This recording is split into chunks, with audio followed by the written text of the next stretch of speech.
తెలంగాణ భగభగ మండుతుంది. మధ్యాహ్నం ఉష్ణోగ్రతలు 45.4 డిగ్రీల సెల్సియస్ దాటింది. మాడుగులలో నిన్న మాడు పగిలిపోయింది. అదే రకంగా మొత్తం మీద 33 జిల్లాలకు గాను తెలంగాణ వ్యాప్తంగా 14 జిల్లాల్లో రెడ్ అలర్ట్ ప్రకటించిన పరిస్థితి. 42 డిగ్రీల సెల్సియస్ పైగానే ఉష్ణోగ్రతలు నమోదవుతున్నాయి. ఉదయం 8 గంటల తర్వాత నుంచే భానుడి భగభగ మొదలవుతుంది. మొత్తం మీద మధ్యాహ్నం సమయంలో అయితే బయటకు రావాలంటేనే జనం జంకుతున్న పరిస్థితి. దానికి తోడు ఇటు ప్రభుత్వం కావచ్చు, అటు వాతావరణ శాఖ కావచ్చు పౌరులను హెచ్చరిస్తున్నారు. మధ్యాహ్నం 11 గంటల నుంచి సాయంత్రం 4 గంటల వరకు బయటకు అత్యవసరమైతే తప్ప బయటకు రావద్దని హెచ్చరిక జారీ చేస్తున్న పరిస్థితి కనిపిస్తుంది. ఉదయం 7-8 గంటల నుంచే ఉక్కపోత మొదలవుతుంది. సాయంత్రం 6-7 గంటల దాకా అదే పరిస్థితి కనిపిస్తుంది. దాదాపు 10-12 గంటల పాటు భానుడి ఉష్ణోగ్రతలు పెరుగుతున్న కొద్దీ ఉక్కపోత పెరుగుతుంది. ఇళ్లల్లో ఉండాలంటే కూడా జంకే పరిస్థితి. ఏసీలు, ఫ్యాన్లు లేకుండా క్షణమైన ఉండని పరిస్థితి నెలకొంది. మొత్తం మీద తెలంగాణ వ్యాప్తంగా ఒక్కసారి ఉష్ణోగ్రతలను పరిశీలిస్తే మనకు నిన్న ఆదివారం నమోదైన ఉష్ణోగ్రతలు భయోత్పాతాన్ని కలిగిస్తున్నాయి. అదే టెండెన్సీ ఇవాళ కంటిన్యూ అవుతుంది. సోమవారం కూడా రాష్ట్ర వ్యాప్తంగా 14 జిల్లాలలో 45 డిగ్రీల సెల్సియస్ కు పైన ఉష్ణోగ్రతలు నమోదవుతున్న పరిస్థితి. ప్రధానంగా సింగరేణి ఏరియా కావచ్చు, ఆ కోస్టల్ ఏదైతే సింగరేణి కోస్ట్ ఏరియా ఉందో ఆ ఏరియాలో ఉన్న ఇటు మంచిర్యాల నుంచి ఇటు ఖమ్మం, కొత్తగూడెం వరకు పూర్తి స్థాయిలో భానుడి భగభగ కనిపిస్తున్న పరిస్థితి కనిపిస్తుంది. నల్గొండ జిల్లా మాడుగులపల్లిలో నిన్న 45.4 డిగ్రీల సెల్సియస్, ఇవాళ కరీంనగర్లో 2-3 ప్రాంతాలలో కూడా 46 డిగ్రీలకు టచ్ అవుతున్న పరిస్థితి కనిపిస్తుంది. ఉష్ణోగ్రతల తీవ్రత ఆ స్థాయిలో కనిపిస్తుంది. కొత్తగూడెం జిల్లా అశ్వాపురంలో 45.3, ములుగు మంగపేటలో 45.3, ములుగు వాజేడులో 45.2, తర్వాత ములుగు ఆ ఏరియాలో మొత్తం కనిపిస్తుంది. అదే రకంగా జగిత్యాల వెల్గటూరులో కూడా 45 డిగ్రీల సెల్సియస్ కనిపిస్తుంది. అంటే మొత్తం మీద 33 జిల్లాలుంటే 14 జిల్లాలో 45 డిగ్రీల సెల్సియస్ దాటిన పరిస్థితి. ఇదే టెండెన్సీ ఇంకా కంటిన్యూ అవుతుందంటున్నారు. మే 2వ తేదీ వరకు కూడా ఇదే రకమైన టెండెన్సీ కొనసాగుతుంది. పౌరులంతా అప్రమత్తంగా ఉండాలని ప్రభుత్వం సూచిస్తుంది. వాతావరణ విభాగం అధికారులు కూడా సూచిస్తున్న పరిస్థితి. మా ప్రతినిధి శిల్ప వాతావరణ శాఖ అధికారులతో సంపాదించారు. ఓవర్ టు యు శిల్ప. రాష్ట్ర వ్యాప్తంగా రికార్డు స్థాయిలో ఉష్ణోగ్రతలు నమోదవుతున్నాయి. దీంతో ప్రజలు బయటికి రావాలంటే భయపడుతున్నారు. ఇంకోవైపు గడిచిన 10 ఏళ్లలో ఏప్రిల్ నెలలో ఇంత స్థాయిలో రికార్డు ఉష్ణోగ్రతలు నమోదవడం ఇదే తొలిసారని ఒకవైపు నిపుణులు అంటున్నారు. రానున్న రోజుల్లో వెదర్ ఏ విధంగా ఉండబోతుంది, దీని గురించి మాట్లాడడానికి మనతో పాటు ఐఎండీ సీనియర్ అధికారి శ్రావణ్ గారు ఉన్నారు. వారితో మాట్లాడదాం. మేడం చెప్పండి, వెదర్ అనేది చాలా హీట్గా ఉంటుంది. రానున్న రోజుల్లో ఏ విధంగా ఉండబోతుంది? అత్యధికంగా అత్యల్పంగా ఉష్ణోగ్రతలు ఎక్కడ నమోదవుతున్నాయి, ఎన్ని డిగ్రీలు నమోదవుతున్నాయి? మనకి తెలంగాణ రాష్ట్రం మొత్తం మీదుగా చూసుకున్నట్లయితే 40 డిగ్రీల పైన ఉష్ణోగ్రతలు నమోదవుతున్నాయి. అత్యధికంగా మనకి మహబూబ్ నగర్లో 43.5 డిగ్రీలు అత్యధికంగా నమోదవడం జరిగింది. అలాగే అత్యల్పంగా చూసుకున్నట్లయితే మనకి హకీంపేట ఈ పరిసర ప్రాంతాల్లో 40 డిగ్రీల మేర ఉష్ణోగ్రత నమోదవడం జరిగింది.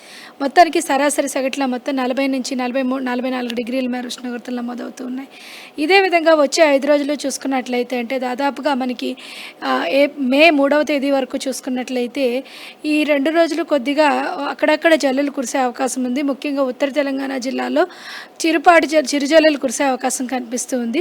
కానీ మిగతా జిల్లాల్లో అంటే మొత్తం ఉష్ణోగ్రతలు చూసుకుంటే మాత్రం 40 నుంచి 44 డిగ్రీల మేర నమోదయ్యే అవకాశం అయితే కనిపిస్తుంది వచ్చే 5 రోజులు కూడా. ఈరోజు కొద్దిగా చిరుజల్లులు ఉండే అవకాశం ఉన్నందున హాట్ అండ్ హ్యూమిడ్ అంటే కొద్దిగా ఉక్కపోత వాతావరణం ఉండే అవకాశం ఉంది. రేపటి నుంచి మాత్రం మనకి కొద్దిగా వడగాల్పులు వీచే అవకాశం అయితే కనిపిస్తుంది. ఈ వడగాల్పులు ముఖ్యంగా దక్షిణ జిల్లాల మీద ఎక్కువగా ప్రభావం చూపించే అవకాశం అయితే ఉంది. ఈ చిరుజల్లులు ఉన్నాయంటున్నారు, దేని ప్రభావంతో చిరుజల్లులు వస్తాయి? ఎక్కువగా ఏ జిల్లాల పైన ఉంటుంది? దాదాపుగా మనకి విదర్భ ఈ పరిసర ప్రాంతం నుంచి ఒక్కొక్క చిన్న ఉపరితల ఆవర్తనం ఉంది. దాని యొక్క ప్రభావం వల్ల ఉత్తర తెలంగాణ జిల్లాలైన ఆదిలాబాద్, ఆసిఫాబాద్, నిర్మల్, మంచిర్యాల, నిజామాబాద్ వరకు కూడా కొద్దిగా చిరుజల్లులు కురిసే అవకాశం ఉంది. మనకి కరీంనగర్ నుంచి దాదాపుగా రాజన్న సిరిసిల్ల, పెద్దపల్లి, కరీంనగర్, జయశంకర్, భూపాలపల్లి దగ్గర నుంచి కూడా ఉష్ణోగ్రతలు సర్వసాధారణంగా నమోదయ్యే అవకాశం ఉంది. దాదాపుగా 42 నుంచి 44-45 డిగ్రీల వరకు కూడా రీచ్ అయ్యే అవకాశం అయితే కనిపిస్తుంది. ఇంకోవైపు రాత్రిపూట ఉష్ణోగ్రతలు ఏ విధంగా నమోదవుతున్నాయి హైయెస్ట్గా? రాత్రిపూట ఉష్ణోగ్రతలు 27 నుంచి 28 డిగ్రీల మధ్య నమోదవుతున్నాయి. సాధారణం కంటే 1 డిగ్రీ అధికంగా కనిపిస్తుంది అనమాట. ఈ ఎండల తీవ్రత అనేది ఎక్కువగా ఏ సమయంలో ఉంది, ఏ సమయంలో ప్రజలు బయటికి రావద్దు? ఎండ తీవ్రత అత్యధికంగా మనకి ఉదయం 10 గంటల నుంచి దాదాపుగా 4 గంటల వరకు ఉంటుంది. దీని వేడిమి మాత్రం మనకి రాత్రి 7 గంటల వరకు ఉండే అవకాశం అయితే కనిపిస్తుంది. ఇప్పటికే వడదెబ్బ తగిలి చాలా జిల్లాల్లో కూడా మరణాలు సంభవిస్తున్నాయి. ఈ వడదెబ్బ తగలకుండా ఏ విధంగా ఉండాలి, దీనికి సంబంధించి ఎలాంటి అలర్ట్స్ ఇస్తున్నారు? దాదాపుగా మనకు ఉష్ణోగ్రతలు పెరుగుతున్న నేపథ్యంలో రాష్ట్రం మొత్తం మీదుగా 40 డిగ్రీల పైన ఉష్ణోగ్రత నమోదవుతూ ఉంది. ఈ సమయంలో ముఖ్యంగా అత్యధిక వేడిమి కానీ లేదంటే అత్యధిక ఉష్ణోగ్రత మనకి ఉదయం 11 గంటల నుంచి 4 గంటల వరకు ఉండే అవకాశం ఉంది. ఇది మనకి వేడి అనేది 7 గంటల వరకు ఉండే అవకాశం ఉన్నందున ఈ ముఖ్యంగా 11 గంటల నుంచి 4 గంటల వరకు చాలా వరకు వృద్ధులు కానీ పిల్లలు కానీ ప్రయాణాలు అనేవి చాలా తగ్గించడం మంచిది. ఎందుకంటే ఎక్కువగా ఎండలో తిరుగుతున్నప్పుడు బాడీ డీహైడ్రేట్ అయ్యి కొలాప్స్ అయ్యి వడదెబ్బ జరిగే అవకాశం అయితే కనిపిస్తుంది. ఒకవేళ అత్యవసర సమయంలో ప్రయాణం చేయాల్సి వస్తే ఖచ్చితంగా మనకి వాటర్ని ఓఆర్ఎస్ని అలాగే దీంతో పాటుగా మనకి కొద్దిగా కొబ్బరి బొండాలని కానీ తీసుకోవడం వల్ల కొద్దిగా కార్బోహైడ్రేట్స్ అవి ఉండి డీహైడ్రేషన్ గురి కాకుండా ఉంటుంది. అలాగే ఒక్కసారిగా మనం రాత్రిపూట వచ్చేసరికి అదే వేడిమి కంటిన్యూ అవుతూ ఉండడం వల్ల కొద్దిగా మనకి చల్లబడింది అనే ఉద్దేశంతో వాటర్ తగ్గించడం అవుతుంది. కానీ రెగ్యులర్ వాటర్ ఇంటేక్ చేయడం వల్ల మనకి ఈ వడదెబ్బ నుంచి తగ్గించుకునే వారు అవుతాం. ఈ చర్యలన్నీ తీసుకోవాల్సిందిగా ఆల్రెడీ రాష్ట్ర ప్రభుత్వానికి అలాగే మనకి డూస్ అండ్ డోంట్స్లో కూడా చెప్పడం అయితే జరిగింది. గతంలో హైయెస్ట్గా ఉష్ణోగ్రతలు ఎంత మేర నమోదయ్యాయి? ఈ సంవత్సరం 50 డిగ్రీలు ఎక్కువగా నమోదుంటాయా? 50 డిగ్రీల వరకు అయితే ఏం లేదండి.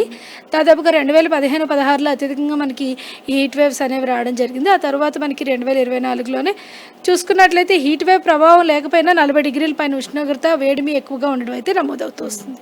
ఎలాంటి అలర్ట్స్ ఇస్తారు? ఎన్ని రోజుల వరకు ఇలానే కంటిన్యూ అయ్యే అవకాశం ఉంది? ప్రస్తుతానికి హాట్ అండ్ హ్యూమిడ్ ఉన్నది కాబట్టి ఈరోజు ఎల్లో అలర్ట్ ఇవ్వడం జరిగింది. రేపు ఎల్లుండి అంటే దాదాపుగా 29, 31వ తేదీన కొద్దిగా హీట్ వేవ్ కండిషన్స్ ఉన్నందున ఎల్లో అలర్ట్. తర్వాత మనకి 1, 2, 3లోని ఆరెంజ్ అలర్ట్. కొద్దిగా హీట్ వేవ్ కూడా ఎక్కువగా ఉండే అవకాశం ఉన్నందున ఆరెంజ్ అలర్ట్ అయితే ఇవ్వడం జరుగుతుంది. మే నెలలో ఎన్ని డిగ్రీల మేర ఉష్ణోగ్రత పెరుగుతాయని మీరు ఎక్స్పెక్ట్ చేస్తున్నారు?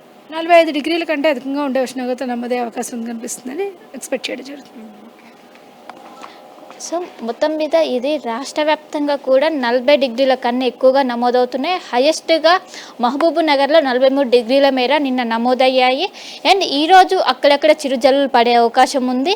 అండ్ ఇంకోవైపు ఏదైతే దక్షిణ జిల్లాలు ఉన్నాయో అటు సైడ్ ఎక్కువగా కూడా ఏదైతే ఈ చిరుజల్లుకు సంబంధించిన వర్షాలు ఎక్కువగా పడే అవకాశం ఉంది. అండ్ ఇంకోవైపు మహబూబ్ నగర్ కావచ్చు, ఖమ్మం కావచ్చు, నల్గొండ ఈ జిల్లాల్లో ఉష్ణోగ్రతలు ఎక్కువ నమోదవుతున్నాయి. ఉదయం 10 గంటల నుంచి మధ్యాహ్నం 3 గంటల వరకు ఈ ఎండ తీవ్రత అనేది ఎక్కువగా ఉంటుంది. అండ్ ఇంకోవైపు వడగాలుకు సంబంధించింది ఏదైతే ఉందో వడగాలులు రాత్రి 7 గంటల వరకు దీనికి సంబంధించిన వేడి కొనసాగుతుంది.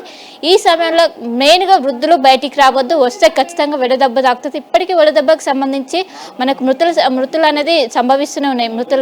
సో ఇప్పుడు ప్రజలందరూ జాగ్రత్తగా ఉండాలి. అండ్ ఎండ వేడి ఎప్పటికప్పుడు డీహైడ్రేట్ కాకుండా ఒకవైపు గ్లూకోజ్ కావచ్చు, కొబ్బరి బొండాలు కావచ్చు, వీటిని అన్నింటినీ ఎప్పటికప్పుడు సేవించాలని ఒకవైపు వాతావరణ శాఖ అధికారులు అయితే చెప్తున్నారు. Thank you Shilpa for updates. ఓవరాల్గా చూస్తే తెలంగాణ వ్యాప్తంగా భానుడి బగబగ కొనసాగుతుంది. సూర్య ప్రతాపానికి జనం విలవిల్లాడిపోతున్నారు.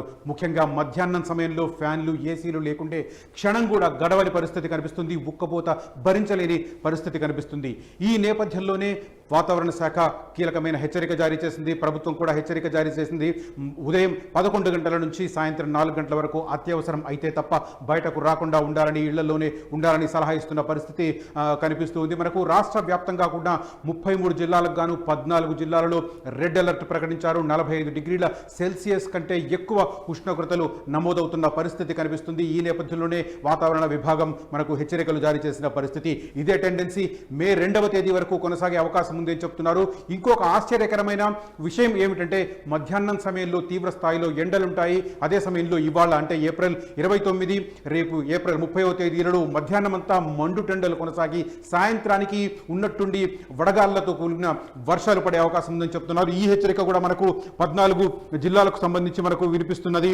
ముఖ్యంగా జిల్లాలకు సంబంధించిన ఇన్ఫర్మేషన్ ఇస్తున్నాను. పలు జిల్లాల్లో ఇవాళ ఉరుములు మెరుపులతో కూడిన వర్షాలు కురుస్తాయని ఐఎండీ వెల్లడించింది. కరీంనగర్లో అత్యధికంగా ఇవాళ 45.4 డిగ్రీల ఉష్ణోగ్రతలు నమోదయ్యాయి. 46 వరకు నమోదయ్యే అవకాశం ఉందని చెప్తున్నారు, అంచనా వేస్తున్నారు. 14 జిల్లాల్లో వర్షాలు కురిసే అవకాశం ఉంది ఇవాళ సాయంత్రం నుంచి అని చెప్తున్నారు. వర్షాల ప్రభావంతో రాష్ట్ర వ్యాప్తంగా ఉష్ణోగ్రతలు రాత్రిపూట కొంత తగ్గే అవకాశం కనిపిస్తుంది. కానీ పగటిపూట మాత్రం భానుడి బగబగను తట్టుకోలేకపోతున్నారు. ఉదయం 8 గంటల నుంచే ఉక్కపోత మొదలవుతుంది. సాయంత్రం 6-7 గంటల వరకు అదే పరిస్థితి, అదే వేడి పరిస్థితి కొనసాగుతున్న సంకేతాలు కనిపిస్తున్నాయి. ఈ నేపథ్యంలో సాయంత్రం కొంత వాతావరణంలో సడన్ మార్పులు ఉండవచ్చు. ఇది కూడా ఆరోగ్యం మీద ప్రభావం చూపించే అవకాశం ఉంటుంది. పగలంతా తట్టుకోలేని ఉష్ణోగ్రతలు, అదే రకంగా రాత్రి అయితే ఉన్నటువంటి వాతావరణంలో మార్పులు, ఓ రకంగా చాలా మంది మీద ఇది ఆరోగ్యం మీద ప్రభావం చూపించే అవకాశం ఉంది. కాబట్టి తగిన జాగ్రత్తలు తీసుకోవాలని ఇటు ఆరోగ్య శాఖ కూడా తాజాగా ఒక కబురు వెల్లడించిన పరిస్థితి కనిపిస్తుంది. ఈ నేపథ్యంలోనే పట్టపగలు ఉన్న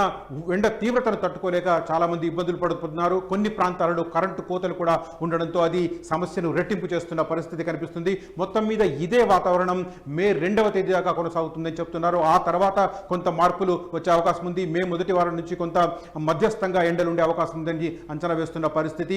అప్పుడు ఎలా ఉంటుందో తెలియదు, కానీ ప్రస్తుతం అయితే ఈ వారం రోజులు నుంచి మాత్రం తట్టుకోలేని ఎండ వేడి చాలా మందిని ఇబ్బంది పెడుతున్న పరిస్థితి కనిపిస్తుంది. ఈ నేపథ్యంలోనే వృద్ధులు విలవిల్లాడిపోతున్నారు. అందరూ కూడా తట్టుకోలేని పరిస్థితి. మధ్యాహ్నం సమయంలో ఏదో ఒక ఉపశమనం పొందడానికి ప్రయత్నాలు చేస్తున్నారు. దానికి సంబంధించి కూడా వైద్యాధికారులు కొంత సూచనలు చేస్తున్నారు. వాటిని పాటించాలని కూడా తొలి వెలుగు టీవీ నుంచి మేము ప్రజలకు సూచిస్తున్నాం.